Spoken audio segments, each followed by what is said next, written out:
अभिनंदन संगठन साहित्यिक मंच पर आप सभी दर्शकों एवं श्रोताओं का बहुत बहुत स्वागत है। आज हमारे इस मंच पर झांसी उत्तर प्रदेश से साहित्यकार एवं वरिष्ठ कवि आदरणीय जुगल किशोर त्रिपाठी जी जुड़े हुए हैं। आज ढेरों सवालों एवं उसके उत्तर सहित साहित्य से संबंधित ढेर सारी जानकारियों के साथ हमारे बीच आज उपस्थित हैं। तो मैं आपका इस मंच पर बहुत बहुत स्वागत, वंदन एवं अभिनंदन करता हूँ। आदरणीय, सबसे पहले मैं आपका परिचय, जीवन परिचय एवं साहित्यिक परिचय के रूप में मैं अपने दर्शकों को आपके मुखारबिंदुओं से बताना चाहूँगा। सादर आमंत्रित है आदरणीय, आप स्वागत है। मैं जुगल किशोर त्रिपाठी झांसी जिले से हूँ, उत्तर प्रदेश के। झांसी जिले के अंतर्गत मऊरानीपुर ब्लॉक के अंतर्गत छोटा सा ग्राम है बमौरी, उसी ग्राम में मैं निवास करता हूँ और उसी ग्राम में प्राथमिक विद्यालय बमौरी में मैं टीचर हूँ। सन 2001 से मैं वहीं पर अध्यापन कार्य कर रहा हूँ। जी सर। जी, आप एक अध्यापक भी हैं, साथ में साहित्य के कमान को आपने संभाला है। साहित्य में आपका बड़ा योगदान रहा है। आप अपनी सेवा, बच्चों के शिक्षा के अलावा आप साहित्य के क्षेत्र में भी बहुत बड़ा योगदान दे रहे हैं। आदरणीय, मैं आपसे जानना चाहूँगा कि आप साहित्य के क्षेत्र में कब से आए और आप किस विधा में सबसे पहले अपनी रचना की शुरुआत की? जी, मुझे पहले इस क्षेत्र में कोई रुचि नहीं थी। जब मैं बहुत छोटा था तो मैं शायद 6 या 7वीं कक्षा में पढ़ता था, तो उसी समय मेरे गांव में एक कोई बैंक मैनेजर थे। वो किसी काम से आए, उन्होंने वहाँ लोगों को इकट्ठा किया, तो वो अपने बैंक से संबंधित कार्य से आए थे। उसी समय मैं भी वहाँ उपस्थित था। तो जब अचानक चर्चा चली तो वो, मुझे पता नहीं था कि वो कवि। जब लोगों को उनके बारे में जानकारी हुई तो लोगों ने कहा कि भैया आप कविताएं सुनाइए, आप कवि हैं और आपका कब आना होगा। तो उन्होंने अपनी कविताएं सुनाई, वहाँ पर वीर रस की कविताएं सुनाई। और जब मैंने उनकी कविताएं सुनी तो मुझे वो कविताएं अच्छी लगी और कविता सुनकर मेरे अंदर ऐसी प्रेरणा हुई, मुझे लगा कि मुझे भी कविता लिखनी है। अचानक उनसे ऐसी प्रेरणा हुई, तो जैसे ही मैं घर आया तो मैंने उल्टा सीधा जो भी बना लिखना उस दिन से शुरू कर दिया। तो उसी समय मैंने उन्होंने भी रानी लक्ष्मीबाई के ऊपर कविता सुनाई थी, तो घर जैसे ही आया तो मैंने भी एक रानी लक्ष्मीबाई के ऊपर कविता लिखी। कुछ दिनों तक तो मैं प्रयास करता रहा, लेकिन फिर धीरे धीरे प्रयास किया तो वो कविता फिर अच्छी बन गई। तो वो कविता अगर आप कहें तो मैं आपके सामने। बिल्कुल सर, स्वागत है आपका। मैं चाहता भी था कि मेरे दर्शकों के बीच आप पहली कविता आप रखें, जिससे कि हमें भी पता चले कि पहले प्रयास किस तरीके का होता है और आगे चलकर कितनी उपलब्धियां वो दे सकता है। छोटी सी उम्र का एक छोटा सा प्रयास था जी, और उसमें मैंने कोई संशोधन नहीं किया है। जैसी कविता है वैसी है, उसमें कुछ गलतियां भी हो सकती हैं, क्योंकि उस समय मुझे व्याकरण का ज्ञान तो था नहीं। व्याकरण या ब्राह्मण चिन्हों का या कविता की लयबद्धता का कुछ ज्ञान उस समय था नहीं। जैसा बना, जैसा दिमाग में आया वैसा मैं लिख दिया, एक आत्मसंतुष्टि के लिए। मुझे लगे कि हाँ, मैंने कुछ लिखा है। तो इसका शीर्षक है झांसी की रानी। झांसी की रानी वह लक्ष्मी, झांसी की रानी वह लक्ष्मी लड़ी शत्रुओं से डटकर। झांसी की रानी वह लक्ष्मी लड़ी शत्रुओं से डटकर, नहीं किसी से डरी कभी वह, नहीं किसी से डरी कभी वह, भेष धरा जैसे वह नर। जब वो भेष धरती थी, वीरांगना का भेष, तो ऐसी लगती थी जैसे कोई वीर पुरुष लड़ने के लिए समर में आ रहा। उसके घर के ही लोगों ने गोरों से मिल घात किया, राज लालसा में आकर के अंग्रेजों का संग दिया। भेद बताया सब गोरों को, भेद बताया सब गोरों को, भेद किले को वह आए। रानी लड़ी वीरता से अति, सैनिक सब संग में धाये। कूदी तुरंत किले से नीचे, कूदी तुरंत किले से नीचे, थी सवार घोड़े पर वह, लड़ती रही वीरता से वह, बांध खुद को पीठ पे वह। बहुत सुंदर। तभी आंख में तीर लगाए, तभी आंख में तीर लगाए। रानी जब तक समझ सके, दूजा तीर आंख में दूजी लगा, मौत अब आ सके आए भगे। तब रानी को एहसास हो गया कि अब मौत मुझे भगने वाली है, नहीं अपने आगोश में लेने वाली है।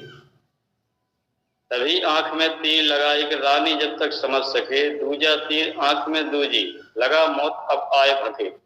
झलकारी हम सखी एक थी, झलकारी थी उनकी सेना में, वो रानी लक्ष्मीबाई की तरह ही थी। झलकारी हम सकल एक थी, उसे मोर्चे पर छोड़ा, गई तुरंत वह एक साधु ढेंग, कही बात सब तन छोड़ा। एक साधु की कुटिया थी जानी पहचानी, उसके पास रानी गई और वहां सब बातें बता के और वहीं अपना शरीर छोड़ दिया और कहा कि अंग्रेज मेरे शरीर को छू न, उससे पहले मेरा अंतिम संस्कार हो। छू न सके अंग्रेज उन्हें फिर, रहे ढूंढते दिन भर वे, लौट गए निज ठोर हार कर, झांसी मिली हुए खुश वे। ऐसे और वीर भारत में हुए देश हित प्राण दिए, देश आजाद कराया एक दिन, खुशियों के भरे फूल किए। ये माने हृदय में। वाह, बहुत सुंदर, बहुत सुंदर सर। जो मैंने उस समय, इसके बाद कविताओं का सिलसिला फिर लगातार चलता रहा और गद्य पद्य लेखन में मैं आगे बढ़ता गया। जी सर, बहुत सुंदर, बहुत ही अच्छी रचना, जो कि पहली प्रयास थी। लेकिन सर आपने इस कविता के माध्यम से सिद्ध किया कि वास्तव में कोशिश करने वालों की कभी हार नहीं होती और बिना कुछ किए जय जयकार नहीं होती।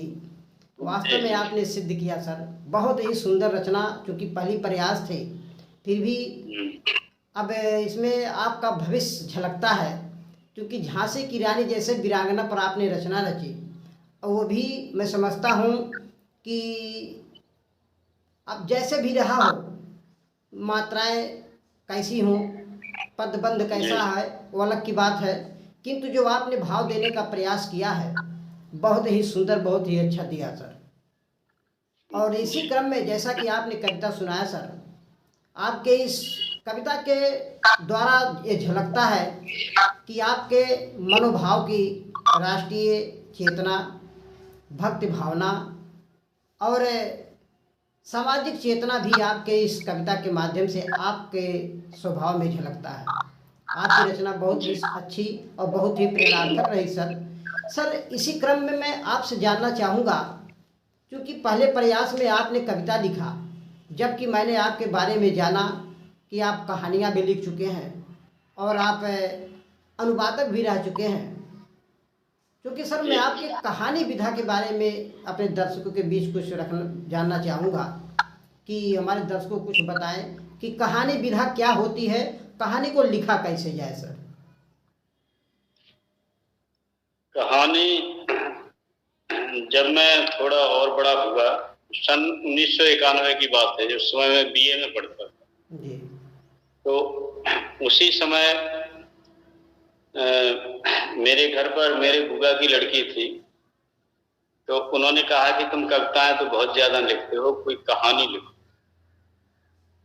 और कहानी लिखना, तो उन्होंने मुझे कहानी के लिए प्रेरित किया और उन्होंने हमसे कहा कि आप, मैंने कहा किसके ऊपर कहानी लिखें, तो उन्होंने कहा कि आप वीर हरदौल के ऊपर कहानी, वो कोई नाटक लिखिए। सबसे पहले उन्होंने कहा कि नाटक लिखें, क्योंकि वीर हरदौल हमारे जो बुंदेलखंड क्षेत्र के जी, वो जाने माने वीर हैं और हर गांव में उनका चबूतरा आपको मिलेगा। वो तो मैंने वीर हरदौल के ऊपर एक नाटक लिखा, सूर्य की किरणों से, उसका शीर्षक रखा जी, बहुत और वो हमारा नाटक काफी प्रसिद्ध रहा।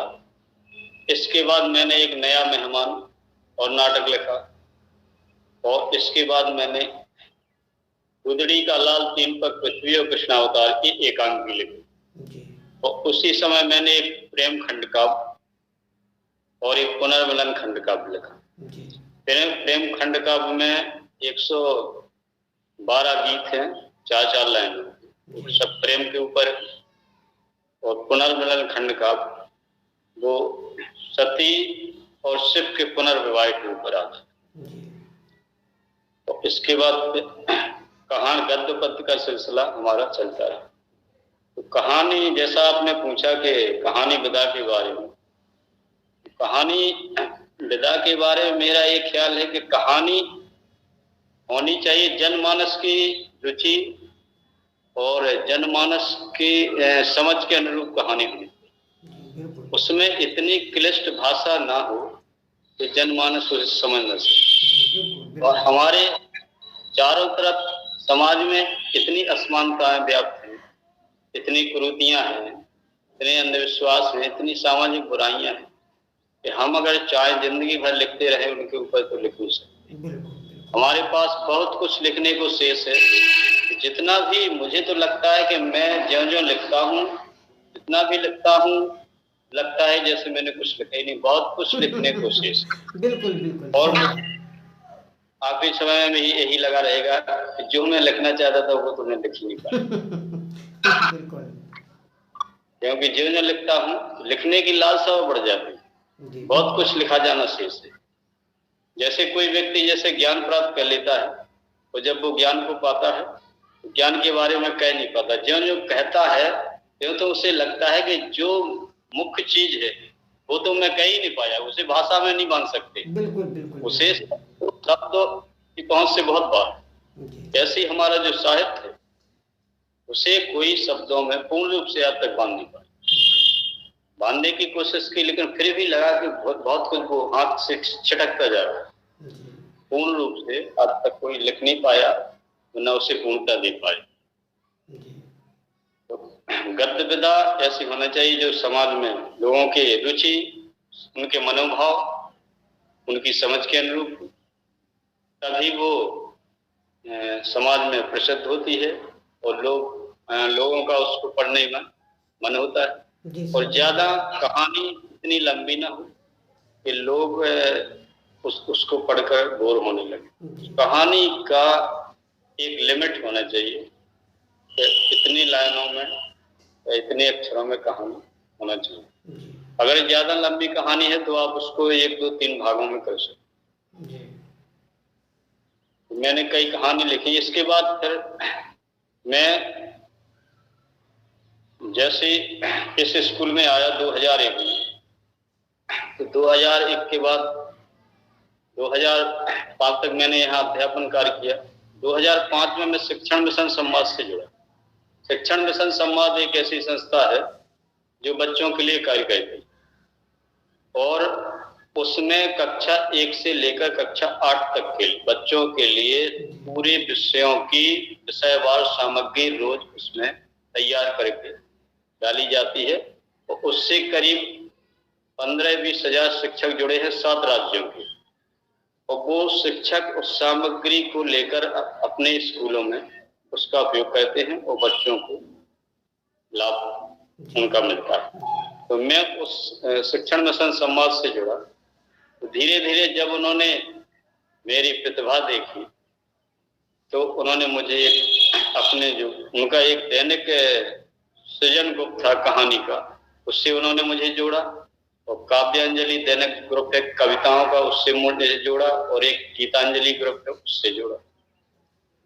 तो दैनिक कहानी का जो ग्रुप है उसमें विभिन्न लोग जुड़े हैं। वो जो लोग उसमें कहानी भेजते हैं, मैं उनको एडिट करके संशोधित करके उसमें डालता हूँ। इमेज बनाने वाले लोग उसकी इमेज बनाते हैं और फिर उसको प्रकाशित करते हैं। जैसी काव्यांजलि ग्रुप का है वो गीतांजलि ग्रुप। जी सर। और मैं भी बहुत अच्छा लगा जी सर। एक जानकारी मैं और आपसे चाहूँगा, क्योंकि आप तो ज्ञान के भंडार हैं और साहित्य गगन के चमकते सितारों में से एक हैं। चूँकि आपकी बहुत सारी कृतियाँ बहुत सारे विधाओं में प्रकाशित है, लोग पढ़ रहे हैं, कई जगहों पर आप सम्मानित भी किए जा चुके हैं। सर एक चीज़ मैं जानना चाहूँगा, क्योंकि मैंने आपसे ही सुना कि आपने कई नाटक भी लिखा है, कहानी तो लिखे ही हैं, एकाकी लिखे ही हैं, और काव्य संग्रह आपके है ही हैं। सर, मैं नाटक की कुछ पंक्तियाँ जो कि काफ़ी प्रभावकारी हो और समाज को एक नई दिशा और दशा देने में सक्षम हो, कुछ ऐसी पंक्तियाँ अगर आपके पास उपलब्ध हो तो मैं दर्शकों के बीच वो रखना चाहूँगा आपके माध्यम से सर।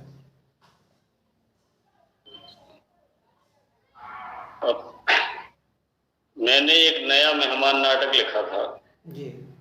तो वो हमारे मऊरानीपुर गांव से 40-50 किलोमीटर दूर एक गुरुसराय गांव, गुरुसराय ब्लॉक ही है मऊरानीपुर जैसा जी। तो वहीं आसपास एक घटना हुई थी। तो जब मैं ये भी बात मैं बता दूं कि जब मैं छोटा था, छोटे में भी मैंने बहुत कुछ सीखा। छोटे से ही मुझे बैंक मैनेजर से लिखने की प्रेरणा मिली। जब मैं छोटा था तो एक अध्यापक मुझे घर पे पढ़ाने आते थे और उन्होंने मुझे वो कहानी, वो मेरे पिताजी को वो कहानी सुना रहे थे, एक घटना थी जी। तो वो कहानी मैंने सुनी और वो मेरे दिमाग में अंकित हो गई तो जब वो अंकित हुई तो फिर मैंने उसे सन 1995 में उसको एक नाटक के रूप में लिखा, नया मेहमान। तो उस नाटक में का मैं आपको साथ संक्षेप बता दूं। फिर उसमें ये है कि उसमें एक लड़की थी तो उसकी जैसे शादी हुई, शादी के बाद उसके ससुराल वाले दहेज पक्ष की मांग करने लगे ससुर, लेकिन लड़का उनके पक्ष में, लड़का अपनी पत्नी के पक्ष में जी। तो ससुर अपने लड़के और बहू दोनों के विपक्ष में। उसने लड़की को घर से निकाल दिया। इसके बाद फिर उन्होंने 80,000 रुपए की मांग की। तो मांग की तो लड़के ने सोचा कि इस तरह से 4-5 साल हो गए, बहन की जिंदगी बर्बाद हो जाएगी, मैं पैसे देने जा रहा हूं, कम से कम लड़की हमारी बहन है, वो सुख में तो रही। कितने दिन हो गए, आज भी चारों तरफ वही हरियाली है, पेड़ों पर वही पशु पक्षी कूंजा करते हैं, चारों ओर वही बहारें हैं, बस वही ऋतुएं समय पर आती हैं, लेकिन हमारी बहन के मन में आज ना कोई बसंत है, ना ऋतु है, ना वो एक समय था जब पशु पक्षियों की कूंजने से चहक उठती थी, खिलखिला कर हंस पड़ती थी और उसका हंसता हुआ मुझे देखकर सबकी खुशियों का ठिकाना नहीं है।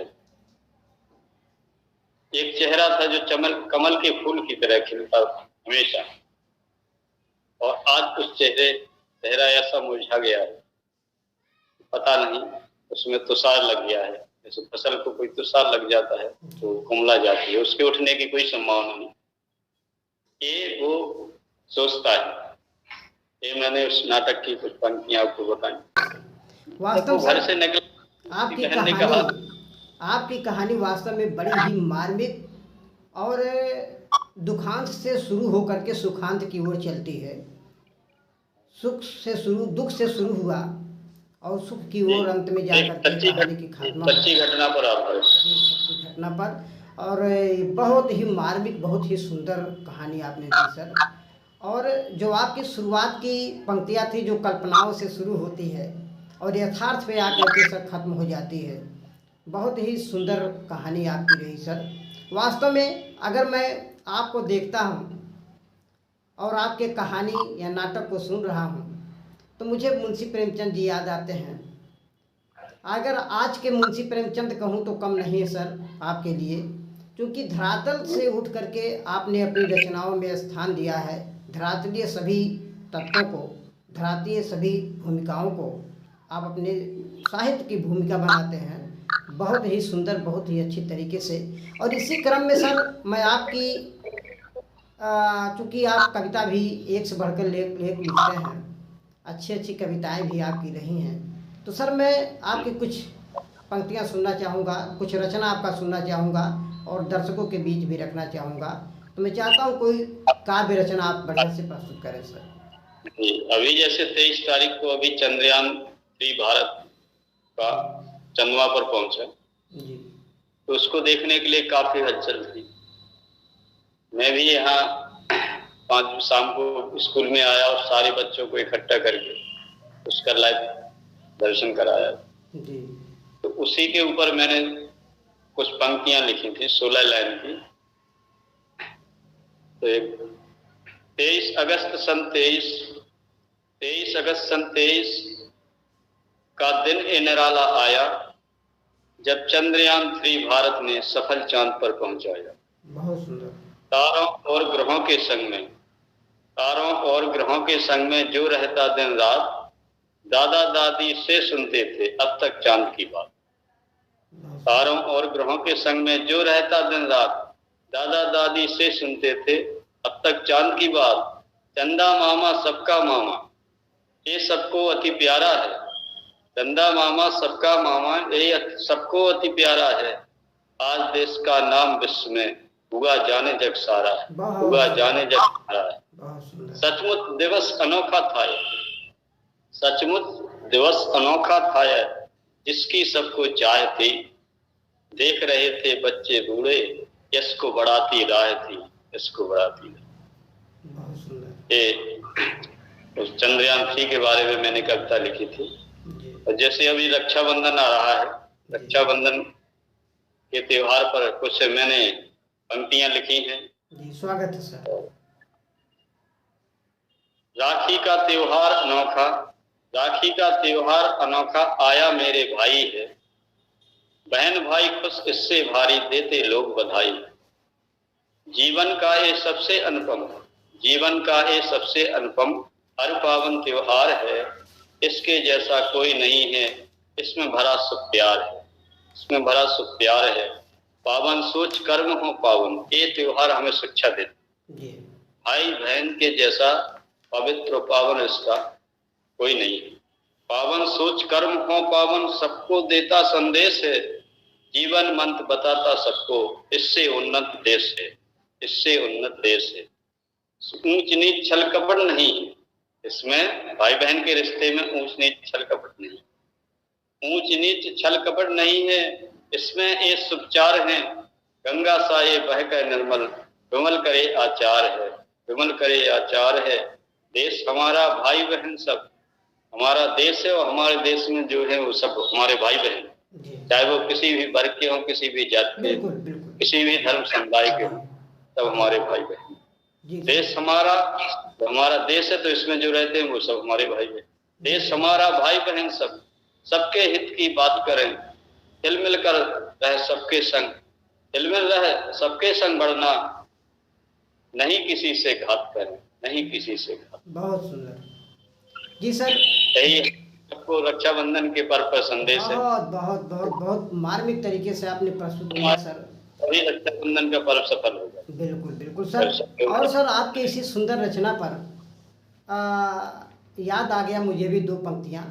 आपका समय तो ले रहा हूं, किंतु रखना चाहूँगा 2 पंक्तियां जरूर मैं अपनी। क्योंकि सर अक्सर भाई बहन का त्यौहार माना जाता है, बहुत पावन, मैं समझता हूँ हर त्योहारों में पावन त्यौहार माना जाता है राखी का। क्योंकि कहा एक कहावत है कि कहाँ न जहाँ न पहुँचे रवि वहाँ पहुँचे कवि। तो सही बात। बस इसी लाइन को चरितार्थ मैंने किया कि मान लीजिए भाई बहन का त्यौहार है, लेकिन जिस बहन के भाई ना हो उसके लिए त्यौहार किस प्रकार हो सकता है। सही जी, तो उसी पर मैंने 2 पंक्तियां लिखने का प्रयास किया है। रखता हूँ। मैं बहना भाई ना मेरे, मैं बहना भाई ना मेरे, राखी कितने प्यारे प्यारे, राखी आते मन भर जाते, किसे बांध मैं मन बहलाऊं, कैसे मैं त्योहार मनाऊं, कैसे मैं त्योहार मनाऊं। प्रीत की बंधन के धागा को बांध के टालूं हर बाधा को। अक्सर एक बहन भाई से बहुत अपेक्षा रखती है, तो प्रीत की बंधन के धागा को बांध के टालूं हर बाधा को। किस भाई को बांध कलाई, किस भाई को बांध कलाई, रिश्ते में विश्वास जगाऊं, कैसे मैं त्योहार मनाऊं, कैसे मैं त्योहार मनाऊं। मेरे भी घर भाई होता, मैं राखी वह कंगन लाता, थाली भर मैं प्यार सजाकर किस भाई पर प्यार लुटाऊं। कैसे मैं त्योहार मनाऊं, कैसे मैं त्योहार मनाऊं। क्योंकि मैंने इस कविता का शीर्षक ही दिया है बहन की व्यथा, और इस बहन की व्यथा की अगली पंक्तियां प्रस्तुत करता हूँ सर। छोटा होता प्यार लुटाती, आशीर्वाद बड़ा से पाती, मीठे मधुर मिठास बढ़ाकर किसको विजया तिलक लगाऊं। कैसे मैं त्योहार मनाऊं, कैसे मैं त्योहार मनाऊं। माता पिता भाई में देखूं, किंतु जहाँ तक मैंने निष्कर्ष निकालने की सर कोशिश की है कि तब बहन एक आत्मविश्वास जगाती है अपने अंदर कि किसी भी बहन के यदि भाई ना हो तो वो क्या सोचना चाहिए, उसे अपने जीवन में क्या क्या बात लेकर के, क्या विश्वास लेकर के रहना जीना चाहिए। कि भाई माता पिता भाई में देखूं, कि अगर मेरे पास भाई नहीं है तो भाई का प्यार ममता मैं अपने पिता में ही, अपने माता में ही देखूं। माता पिता भाई में देखूं, बांध गांठ रिश्ते को रखूं, बिन भाई के जीवन कैसा, खुद को आज पराई पाऊं। कैसे मैं त्योहार मनाऊं, कैसे मैं त्योहार मनाऊं। भाई का होना ना होना क्या कर सकती कोई बहना, खुद में खुद को भाई देखूं, खुद को खूब मजबूत बनाऊं। अब ऐसे त्योहार मनाऊं, अब ऐसे त्योहार मनाऊं।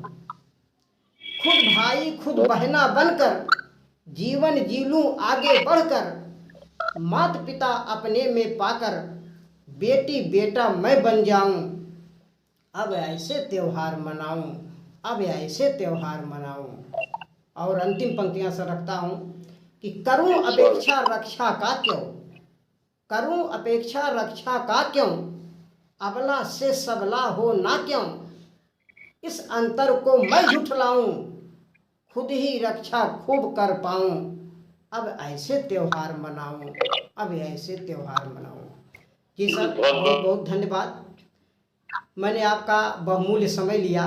देश में बहुत ऐसी बहन जी जिनके भाई नहीं जी, भली मुहे बोले भाई मिल जाते हैं, लेकिन जो एक सगा भाई होता है, उससे खून का रिश्ता होता है जी, उस भाई का साथ रहना, उसके साथ खेलना बोलना, उसके साथ रहने की एक खुशी अलग ही होती है। जी जी सर, जो आप संतुष्टि मिलती है जी सर, वो कहीं नहीं मिलती। तो ये सर मेरी रचना रही छोटी सी, मैंने आपका समय लिया। मेरी सर बहुत बढ़िया रचना, और ये तो मेरा सौभाग्य है कि आपकी कविताएं सुनने को मिली। और सर इसी सुंदर सी रचना के क्रम में मैं अब आप चाहूँगा कि आपसे कुछ और भी जानकारियाँ अपने इन श्रोताओं साहित्यकारों के बीच शेयर किया जाए। सर मैं जानना चाहूँगा, जैसा कि कहानी आपने बताया, नाटक आपने बताया, यहाँ तक कि कहानी को समाज से जोड़ा और समाज में कहानी का महत्व भी आपने बता दिया।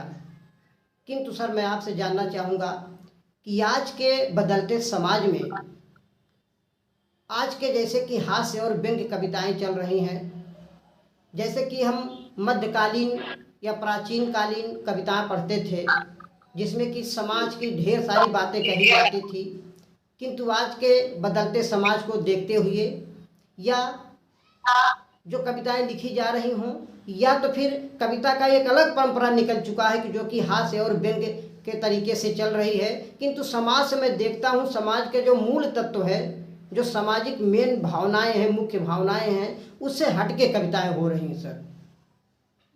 इस संदर्भ में सर आपका क्या राय है, ये सही हो रहा है या लौट के कहाँ तक आना चाहिए, या सही हो रहा है आगे बढ़ना चाहिए? मैंने अभी तक तो इस तरह की कविताएं लिखी नहीं है। व्यंग्यात्मक कविताओं पर मेरा कभी ध्यान नहीं गया, न रुझान गया जी। क्योंकि मेरे पास लिखने को इतना कुछ काफी था, इतना कुछ है। मैं सोचता हूँ कि अगर जिंदगी उसी पर निकल जाए तो मैं भी लिख नहीं पाऊँ जी। सारे जीवन में, सारी जिंदगी के लेखन को अगर मैं देखूं तो उससे 100 में से 1% भी मैं लिख नहीं पाऊंगा, 99% वो छूटा रह जाए। बिल्कुल बिल्कुल बिल्कुल। जो मेरे साथ चला जाएगा। तो जहां तक व्यंग्यात्मक कविताओं की बात है, तो व्यंग्यात्मक जो कवि होते हैं, मुझे तो ये लगता है कि अगर उनके व्यंग में उनकी स्वार्थ भावना झलक, अगर कोई व्यंग करता है किसी के ऊपर, तो समझिए या तो उसे उससे द्वेष है, या ईर्ष्या है, या स्वार्थ भावना है। क्योंकि जिसके अंदर प्रेम हो वो कभी इस तरह की कविताएं लिख ही नहीं सकता है। क्योंकि प्रेम सबको समान देखता है, प्रेम सबको एक देखता है, प्रेम सब में अपनी आत्मा देखता है। जैसे इसको तुलसीदास ने कहा था कि सिया राम मैं सब जग जानी, करहूं प्रणाम जोर जोर। और जब आदमी को प्रेम होता है तो उन्होंने, तुलसीदास ने तो यहाँ तक कहा था कि बंदों संत असज्जन कर, बंदों संत असज्जन कर। यानी जब प्रेम होता है तो उसे असज्जन लोग होते हैं, दुराचारी होते हैं, उसमें भी उन्हें दुराचार नहीं दिखाई देती, सबके अंदर एक आत्मा दिखाई देती है। बिल्कुल बिल्कुल सत्य। प्रेम सबसे जोड़ देता है। प्रेम में आपको दुश्मनी नहीं दिखाई दे सकती है। आप उस बात की कल्पना नहीं कर सकते हैं कि लोग आखिर लड़ते क्यों हैं, कैसे लड़ते, ये सब क्या है। क्योंकि आपके अंदर ये चीजें हैं नहीं, आपने कभी जाने नहीं। आपको ये चीजें एक हंसी की तरह लगेंगी कि ये क्या हो रहा है हमारे समाज में। जी बिल्कुल। और आजकल जैसे कई लोग खड़ी बोली की कविताएं लिखने लगे, तो खड़ी बोली की कविताओं में ना कोई तुक होता है। जैसे आप बात कर रहे हैं, उनकी कविताएं देखिए, जैसे उन्होंने बात लिख दी, जैसे जी बिल्कुल पूरी मुक्त काव्य में लिखा है। जी हाँ, तो उसमें भाई कविता में लय ना हो, लय होना कविता की सबसे बड़ी पहचान। लय और शब्दों का सुमेलन, शब्दों का सुगंधित तरीके से मेल होना चाहिए। मात्राएं पदों में समान होनी चाहिए। हर छंद की अपनी अपनी विधा है, हर छंद के अपने अपने स्वरूप हैं, उनके अपने नियम हैं, उनके अनुसार काव्य की रचना होनी चाहिए। मेरे ख्याल से तो जो व्यंग्यात्मक कविताएं और खड़ी बोली की कविताओं का चलन बाहर होनी चाहिए, इन्हें मान्यता नहीं देना चाहिए। जी सर, जहाँ तक मैं समझता हूँ सर, जहाँ तक मैं लेकिन समझता हूँ होते ऐसे, ऐसा नहीं मैं कहता हूँ, कहीं कहीं व्यंग में भी बहुत कुछ दिखाई देता है। वो व्यंग में 4 लाइनें करके भी बहुत कुछ दिखा देते हैं उसमें। जैसे कोई समाज की बुराई है, कहीं कोई ऐसी घटना घटने वाली, तो उसमें भी बहुत कुछ साज छुपा रहता है। लेकिन अधिकांशता लोग उसका उपयोग निजी स्वार्थ के लिए कहते हैं, राजनीति के लिए उसका स्वाद ज्यादा हो रहा है आजकल। आप देखिए ज्यादातर कविताएं राजनीति पे लिखी जाए। बस यही सब मैं जानना चाहता था आपसे। मैं खाने वाली हूँ, खान कहने वाली हूँ, लोगों में जागरूकता पैदा करने वाली वो कविताएं हमें चाहिए, जिससे हमारा जो आज का युवा पीढ़ी है, जो हमारा युवा पीढ़ी का नया जनमानस है, उसको प्रेरणा मिले, वो कुछ सीखे। बिल्कुल इस तरह की कविता जी। बहुत अच्छा सर, बहुत अच्छा लगा सर ये जानकारी आपसे लेते हुए। क्योंकि सर मैं ये और मन की भ्रम आपसे, क्योंकि आप वरिष्ठ साहित्यकार हैं और मैं चाहता हूं कि आपके माध्यम से सुन रहे तमाम साहित्यकार भी हैं, सुन रहे तमाम दर्शक, पढ़े लिखे अच्छे लोग भी हैं और गांव के जुड़े लोग भी हैं, सभी लोग सुन रहे हैं, तो एक अच्छी सी जानकारी आपके जरिए लोगों को मिल रही है। क्योंकि सर जब प्रयोगवादी चला तो उसमें लय तो होती है, क्योंकि मात्राओं से बध करके कविताओं को थोड़ा कम वरीयता दिया जाने लगा और उन्होंने एक सिद्धांत निकाला कि कोई समाज में आज लोगों की बाढ़ आ चुकी है इतनी। आप जिधर देखिए, जिस तरह नालियों में कीड़े उमड़ते, इस तरह कवि आपको हर जगह मिल जाएंगे। जी, एक चीज मैंने देखा है सर कि अक्सर जो मात्राओं से छंदबद्ध कविताएं होती थी, उसमें बिना मात्रा के, बिना गढ़ के आप नहीं लिख सकते थे। किंतु ये जो लय, क्या नाम है, ये मुक्त काव्य जब से चली है तब से ये इसमें कोई भी आप इसमें कोई देख सीमा लीजिए नहीं आप, रह गई है। पहले संस्कृत में लिखे जाते थे, जो जैसे वो पा भी रहे हैं वैसे लिखते चले जा रहे हैं। और अभी अभी तक मान लो अपने जितने पुराने जो कवि हुए हैं, उन्होंने हमेशा लयबद्ध कविताओं की रचना की। जी। श्रीमद् भगवत गीता है वो तो पूरा, उसमें 700 जो छंद है, श्लोक हैं, वो पूरे लयबद्ध हैं। और उसी श्रीमद् भगवत गीता का मैंने 2005 में अनुवाद किया था।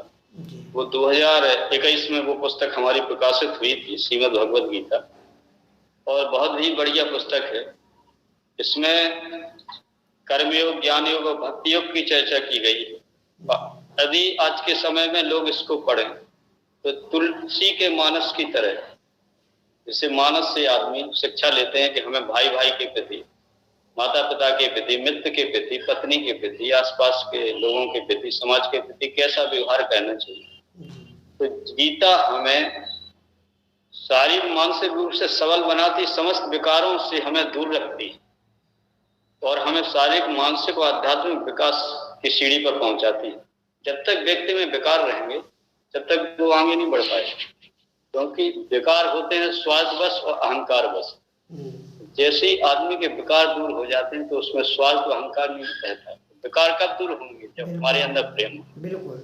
श्री कृष्ण जीवन भर यही शिक्षा दी, प्रेम की शिक्षा दी। उनके बाद जितने महापुरुष हुए, बुद्ध, महावीर, कबीर, सूर्यदास, नानक, सबने प्रेम के अलावा किसी की शिक्षा दी ही नहीं। तो गीता के ऊपर मैंने जो गीता का अनुवाद किया था, और मैं चाहता हूं कि गीता के बारे में मैं कुछ ना सुनाऊं, तो मुझे सुनाना चाहिए, क्योंकि ये गीता के साथ अन्याय होगा। बिल्कुल बिल्कुल सर। और मैं चाहूँगा सर, चूंकि आप सामाजिक कवि रहे हैं जी, सामाजिक कथाकार, कहानीकार रहे हैं जी। धन्यवाद जी जी। और अभी इसका अयोध्या में 28 मई को इसका विमोचन हुआ था जी, महाकवि सम्मेलन में। इस किताब के बारे में थोड़ा सा आप स्क्रीन पर दिखाइए सर, और इसके बारे में बताइए क्या नाम है, और इसको अगर कोई दर्शक पढ़ना चाहे तो कैसे मंगा के पढ़ सकते हैं सर? जी जी जी जी जी बिल्कुल बिल्कुल सर, दिखाई दे रहा है जी।